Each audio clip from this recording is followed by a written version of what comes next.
चला, आज निघालो आहोत शॉपिंगला. मस्तपैकी चैत्राली आणि मी आम्ही दोघीच चाललेलो आहोत.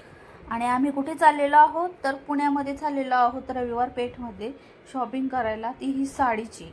तर चैत्रालीचं फेअरवेल आहे कॉलेजमध्ये म्हणून तिला पार्टीवेअर साडी घ्यायची होती आणि माझ्याकडे काही जास्त साड्या नाही आहेत. तर म्हणूनच आता इतक्या मोठ्या दुकानात आलेलो आहोत. आणि हे दुकान तुम्ही ओळखलं का कुठलं आहे तर महाराणी शॉप आहे हे. आणि या एवढ्या मोठ्या दुकानात जायची माझी तरी हिंमत नाही आहे, पण आता बघा मुलांसाठी हे सगळं काही करावं लागतं. म्हणूनच आता इथं आलेलो आहोत आणि भरपूर साऱ्या साड्या बघितल्या, पण साडी काही आवडली नाही. खूप कॉस्टली साड्या होत्या आणि अजूनपर्यंत तर मी काही इतक्या कॉस्टली साड्या घेतलेल्या नाही आहेत.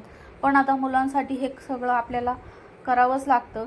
ठीक आहे, जशी जशी पिढी बदलते तसं तसं सगळं काही बदलत जातं. आणि आता चैत्रालीच्या निमित्ताने आता मलासुद्धा ह्या सगळ्या गोष्टींची माहिती व्हायला लागलेली आहे आणि खूप छान छान अशा गोष्टी माझेसुद्धा आयुष्यात यायला लागले आहेत. असं पण ती एकदा साडी घालणार आहे नंतर तर ती माझीच होणार आहे. तर त्याच्यामुळं म्हटलं घेत जा साड्या अशाच.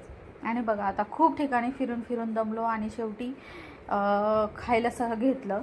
आणि खाऊन झाल्याच्या नंतर चला आता साडीची तर शॉपिंग झाली आणि लगेचच निघालो. आता घरच्या प्रवासाला जाता जाता म्हटलं चला दगडूशेठ गणपती बाप्पाचं दर्शन आम्हीसुद्धा घेतो आणि तुम्हालासुद्धा देते.